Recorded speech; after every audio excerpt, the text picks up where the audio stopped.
Halo enabler, selamat datang di intermission dari week kemarin. Apa artinya intermission? Ini selingan. Ya, jadi kalau kemarin kita lihat, kita udah coba install dengan PC biasa, ya walaupun mini PC lebih kecil, tapi itu PC biasa. Kali ini saya akan menunjukkan kalau misalnya di masa depan kita menghadapi masalah di mana ada hardware khusus yang dikasih gitu ya. Terus gimana cara nginstal? Nah, ini kita kesulitannya kita naikkan sedikit di mana walaupun masih X8664 tapi kita akan pakai SBC atau single board computer. Jadi single board computer itu apa? Ini biasanya sebuah dashboard atau single board computer atau apapun dulu namanya dashboard ya sebelum zaman sekarang ini itu ukurannya biasanya lebih kecil dan biasanya dipakai untuk prototyping device atau sekadar untuk hobi aja lah. Nah, saya sih hobi. Ada beberapa board yang saya piara gitu. Tapi ini kita fokus ke yang X86 aja. Bedanya dengan PC biasa adalah ada tambahan hal lain seperti GPIO dan debug ports. Jadi GPIO itu apa? GPIO itu sebuah pin seperti ini ya. Yang ini isinya general purpose IO yang kita bisa program di dalam SBC-nya. Jadi SBC-nya seperti apa? Sebentar saya tunjukkan. Oke. Jadi ini SBC-nya ya. Ini sudah saya rakit. Pada dasarnya ini tadinya heatsink dan SBC-nya itu terpisah. Tapi ini sudah saya rakit sehingga langsung bisa dipakai.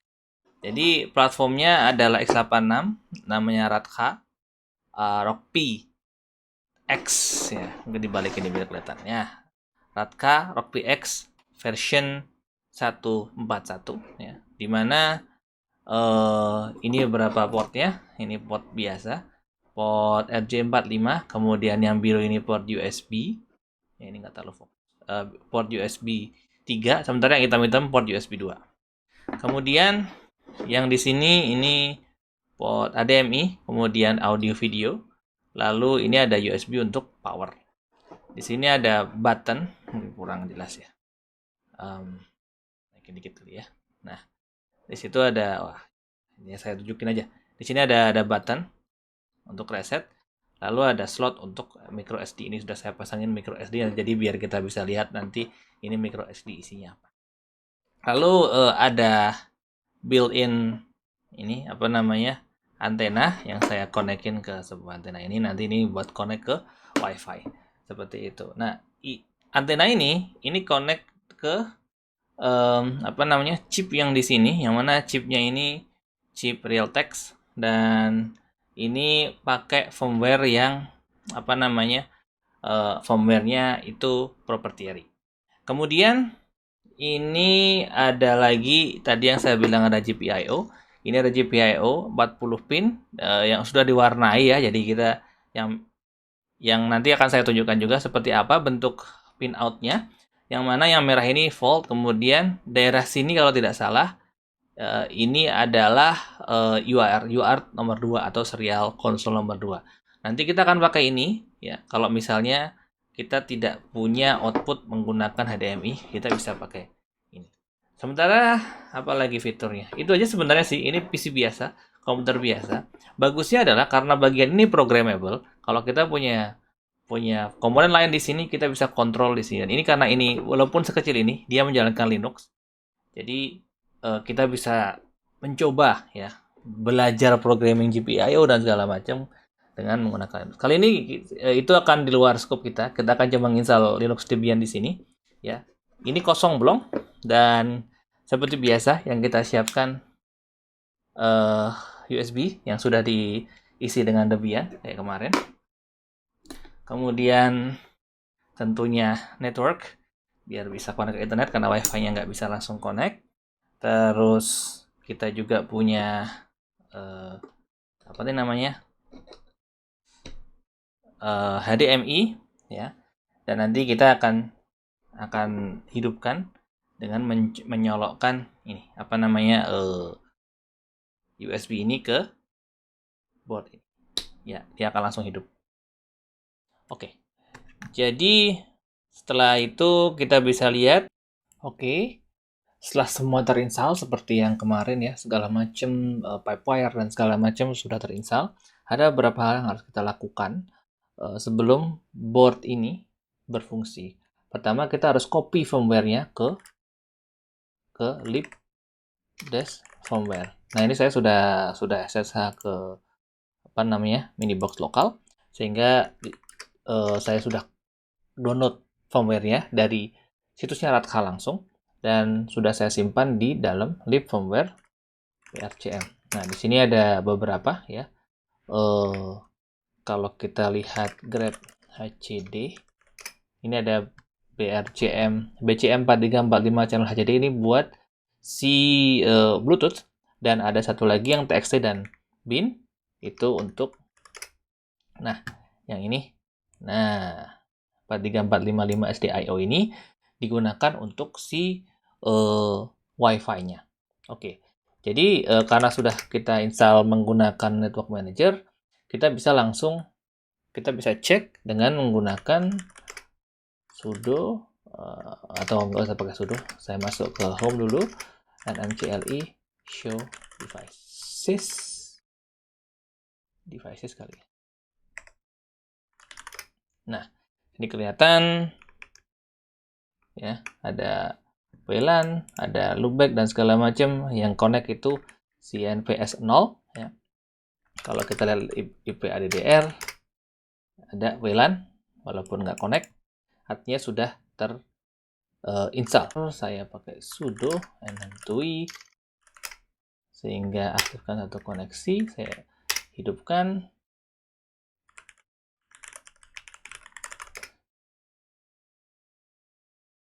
Bisa nggak? Tunggu.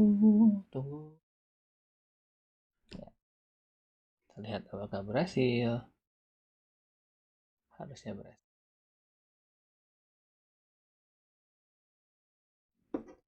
Halo.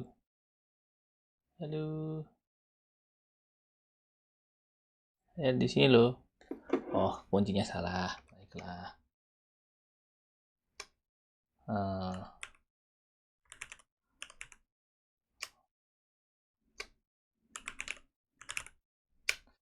Nih.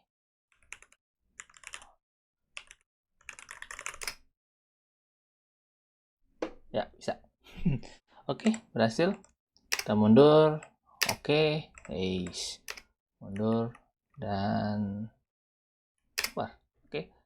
Habis itu kita bisa lihat dengan nmcli, dan ketika diketik di situ dia connect juga, wifi-nya connect, Broadcom wifi-nya pakai Broadcom punya ya. Kalau kita lihat lagi ya, sudo nmcli yang NPSA tentunya sudah di manage oleh oleh network manager, dan wifi-nya juga connect. Jadi dua-duanya connect. Di sini ini yang pertama mesti di setup. Kemudian yang kedua yaitu kita harus men-setup apa yang dinamakan dengan sync untuk PACTL. Jadi untuk melakukan itu kita harus nge-setup sync-nya. Nah, untuk nge-setup sync-nya kita harus melakukan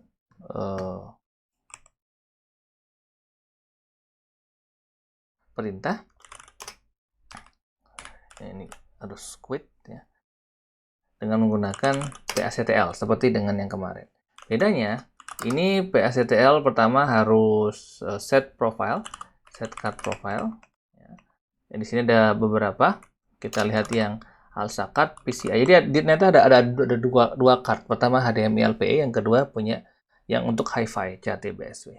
Nah, ini kita bisa set ALSA card-nya jadi ada beberapa ya. Jadi output HDMI surround, HDMI stereo ekstra 2 ya. Kenapa seperti itu? Karena kalau kita lihat PACTL list cards itu, kita bisa lihat di atas yang ini ada beberapa profiles. Yang available adalah yang ekstra 2, yang lain-lain nggak available. Oke, berarti selesai.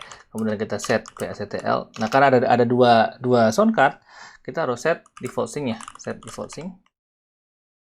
Asal output yang HDMI LP PCI, nah yang HDMI yang stereo Exo 2. Jadi LP audio kita udah set jadi default sync. Kemudian kita set lagi sync volume yang yang ini jadiin 100%. Oke, clear. Sekarang kita tinggal lakuin PA play. Kita coba USR share sound Alsa yang front center. Ya, kedengaran suaranya ya. Berarti udah jalan. Kalau kita kasih noise, ya, berarti sudah selesai setup untuk sync-nya. Nah, sama dengan kemarin, kita juga bisa cek dengan menggunakan KSM AMS Cube, cek apakah jalan ini 3D-nya. Dan ternyata seperti yang kita lihat, 3D-nya jalan dengan baik. Ya, ada kubus yang jalan. Nah, kubus sudah jalan, ini sudah jalan. Kita cek juga dengan Vulkan Info. Dan ya, terlihat semua yang vulkannya keluar. Kita bisa les dan ternyata sama dengan 13239. Oke. Dan ternyata pakainya adalah Intel Graphics. Vulkannya Vulkan 13211 239. Nah, jadi ini intinya dia support Vulkan 13. Vulkannya jalan, jadi kita tinggal ngecek apakah kita bisa menjalankan Big Bug Bunny ini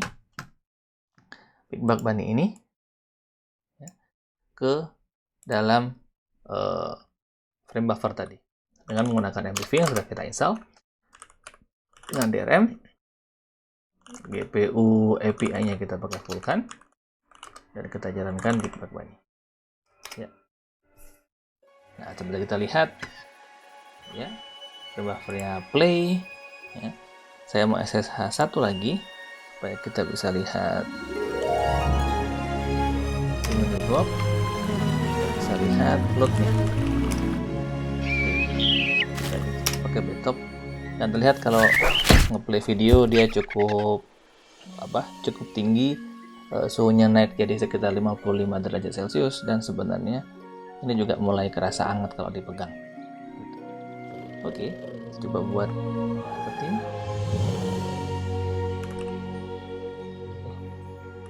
Oke, coba cepetin. Oh, ternyata masih bisa. Cepatkan. Nah, apakah mau siap? Coba pakai keyboard aja. Oke.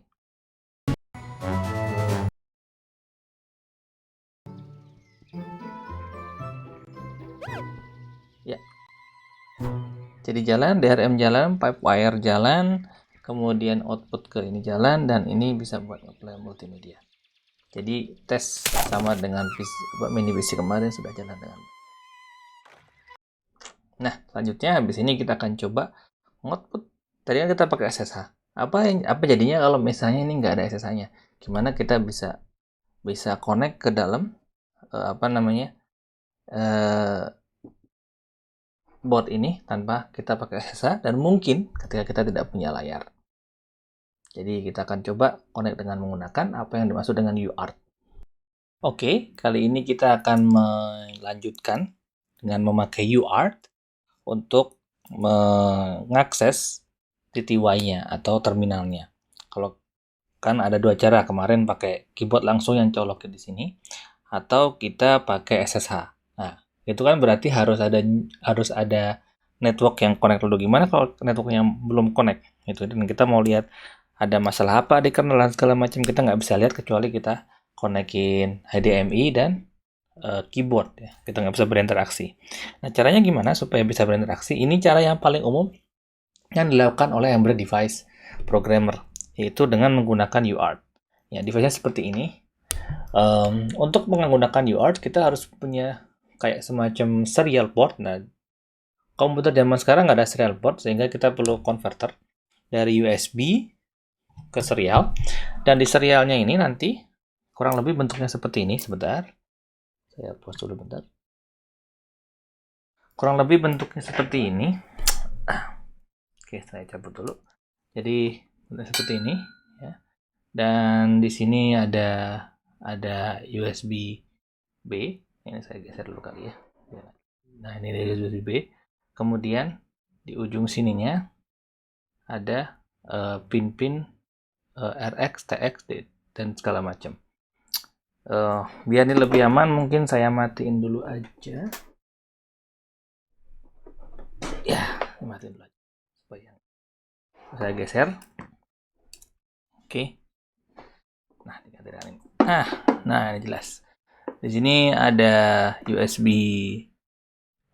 host untuk USB 2, USB B, dan ini ada pin ground, RX dan TX. Sesuai dengan slide di situ, TX, RX dan ground itu crisscross ya, yang transfer itu dikonekin ke RX, kemudian yang ground dikonekin ke ke dalam ground dikonekin ke ground, sama RX ke TX, TX ke RX. Jadi ini silangan. Oke. Saya mau buka dulu pin outnya sehingga kita bisa lihat lebih jelas. Oke, jadi ini pin outnya. Pin outnya berarti yang merah ini adalah 5 volt, kita nggak pakai ya warnanya merah. Kita pakai ground. Kemudian itu UART2TX sama UART2RX. Seperti itu. Oke, sehingga kalau kita lihat di sini, ya, kalau kita lihat di sini, ya kan,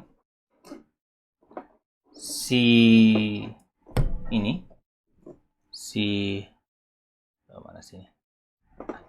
Tidak kelihatan. Ini ground, kemudian yang merah ini adalah RX, yang merah itu adalah TX, yang hijau adalah RX, sehingga groundnya kita konekin dulu ke sini. Ground itu yang warna biru, ya, jadi warna biru kita konekin. Warna biru ke sini biar aman. Kemudian yang kedua kan TX ya, berarti kita cari RX. RX itu warnanya hijau, jadi hijau. Kemudian merah. Ini sebenarnya bebas, tapi ini koneksi UART namanya. Oke, kita udah koneksikan ke sini. Sekarang tinggal kita koneksiin kabel USB-nya.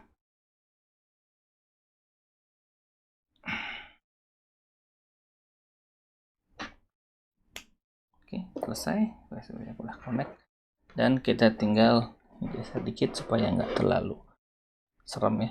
Nah, ini tinggal kita konekin ke komputer.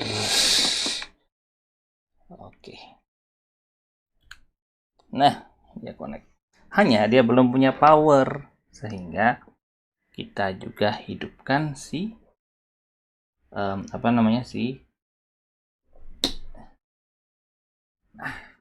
jadi ini sudah bisa berkomunikasi. Nah, komunikasinya pakai apa? Kalau di Mac dia pakai namanya serial. Kalau misalkan di Windows, teman-teman bisa pakai putih atau pakai hyperterminal. Nah, untuk komunikasi, pertama-tama ini kita mungkin cek dengan SSH aja dulu, ya kan? Coba cek dengan SSH aja dulu. Ini ada, bentar ya. Hanya saya minimize dulu ini. Dan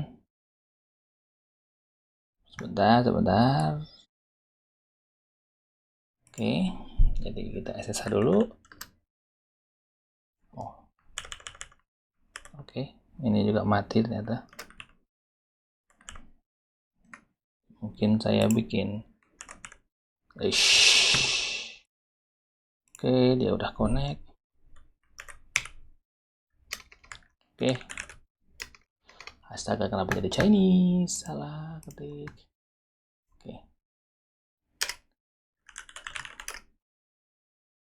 Oke, SSH-nya jalan. Terus ada satu aplikasi tadi namanya Serial yang akan saya pakai. Ya, Serial di sini kelihatan kalau ada connect basic UART-nya. Ya. Kita coba buka. Dan sebenarnya ini masih bisa disetting. Jadi kalau misalkan file open port ini bisa di settings. Nah, ada beberapa parameter yang harus kita set, yaitu baud rate. Yang paling penting baud rate. Jadi ini kita set baud rate-nya 115.200. Kita open. Kemudian ini yang unik. Ya, kita lihat di sini. Ya, ini saya bawahin dulu biar kelihatan koneksinya. Or I just make it split it to two. Ini aja kali ya, biar lebih jelas. Oke, gini aja deh. Nah, this is actually better kali ya. Connect ini. Dan oke, I think this is better. Kelihatan lebih bagus. Oke.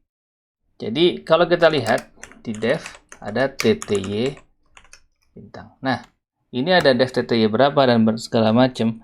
Kita bisa lihat di sini ada dev TTY S2. Nah, ini yang merupakan ini apa namanya? Si UART tadi. Nah, kalau kita mau set ya, sebelum kita pakai, kita harus set speed-nya. Untuk kita bisa mulai, kita harus set speed-nya. Cara nge-set speed-nya adalah dengan menggunakan perintah stty, gitu ya. Jadi ada perintah stty, stty file atau portnya apa, dev stty s2 115.200. Oke. Oh, ini ditolak. Oke. Pakai sudo berarti. Dan berhasil. Nah, sekarang kita bisa mengeluarkan message ke konsol ini. Caranya dengan echo aja. Echo hello world, kita dev tty s2. Oh ya. Harus root. Baiklah. Kita jadiin root dulu. Echo hello world dev tty s. Nah, keluar di sana. Kalau kita misalkan kirim lagi banana, potato, itu ya. Nah, itu juga akan kekirim ke serial tadi ya, ke bagian yang ada serial serial device tadi. Jadi ini akan dikirim ke serial device, kemudian akan terbaca oleh komputer. Nah, ini nggak cuma buat komunikasi seperti ini aja. Karena bisa buat komunikasi, ini juga bisa dipakai untuk melakukan komunikasi dengan jadiin terminalnya gitu. Nah, caranya gimana? Caranya dengan menggunakan kernel message ya, atau kernel parameter. Jadi untuk melakukan itu kita harus mengedit grab ya. Kita masuk ke AquaRS dulu ya. Jadi kita harus edit di grab boot, kemudian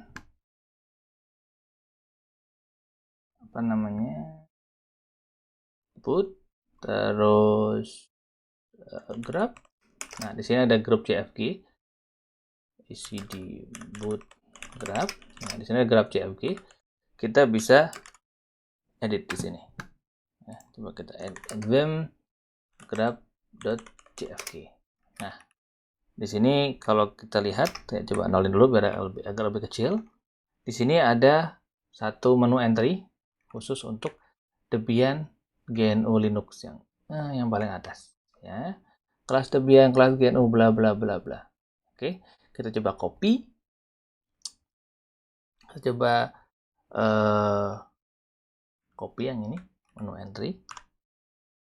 Copy itu, terus bukan ini Windows RO quiet. Oke.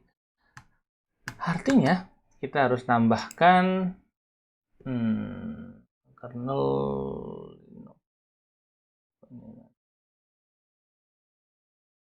Nah, di bawah ini.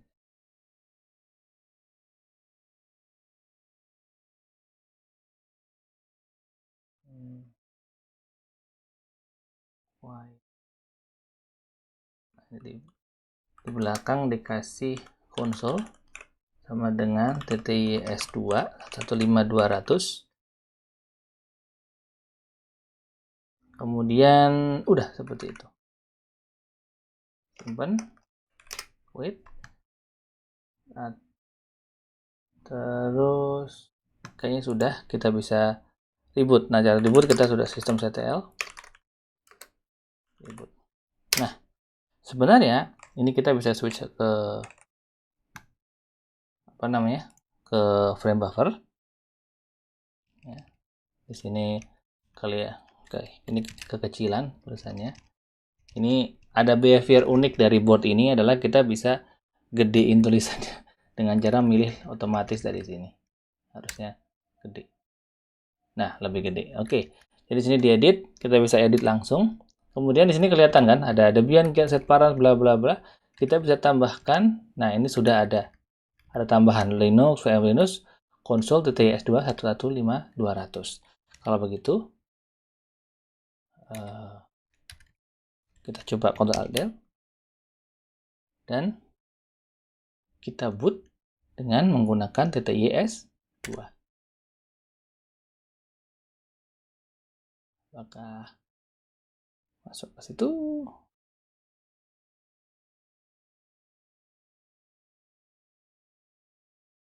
Ya. Ya, supaya teman-teman lihat, saya full screen aja kali ya. Nah, jadi sekarang kita bisa login dengan menggunakan serial. Jadi ini serial konsol ya, ini serial konsol. Dan tidak pakai SSH, tidak pakai apa-apa. Bahkan apa namanya, kita bisa matiin root. Nah, seperti itu. Kelihatan ya. Exit. Kalau misalkan kamu mau pakai Linux juga bisa. Ya.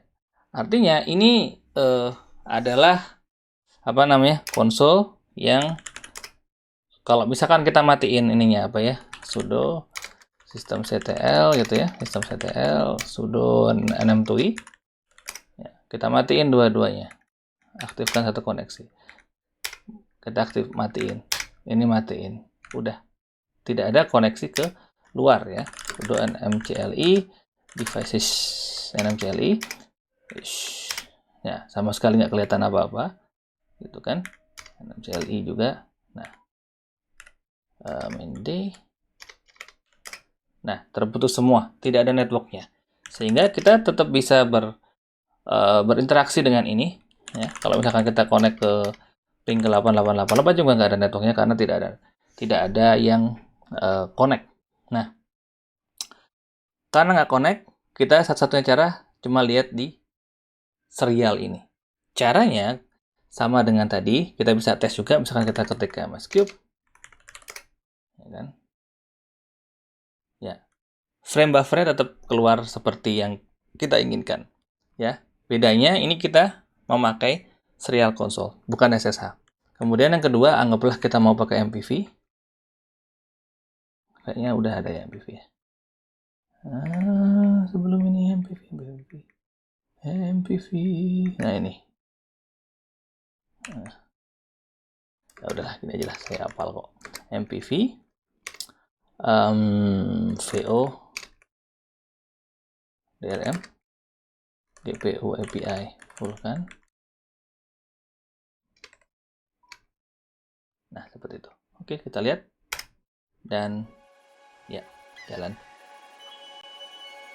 ya. Jadi dengan menggunakan serial kita bisa menjalankan konsol ini. Misalkan apa namanya, kita nggak bisa main buffer, kita nggak bisa SSH, kita bisa pakai konsol itu untuk sebagai tempat kita berinteraksi dengan sistem Linux yang ada di sebuah device seperti ini.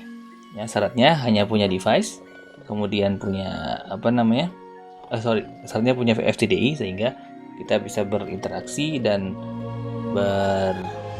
komunikasi dengan device ini dengan menggunakan namanya protokol UART. Oke, buat kali ini selesai. Terima kasih. Dan selanjutnya besok kita akan masuk ke lebih kompleks, yaitu nge-host aplikasi. Kita balik lagi ke mini PC karena ini cuma intermission. Terima kasih, bye-bye.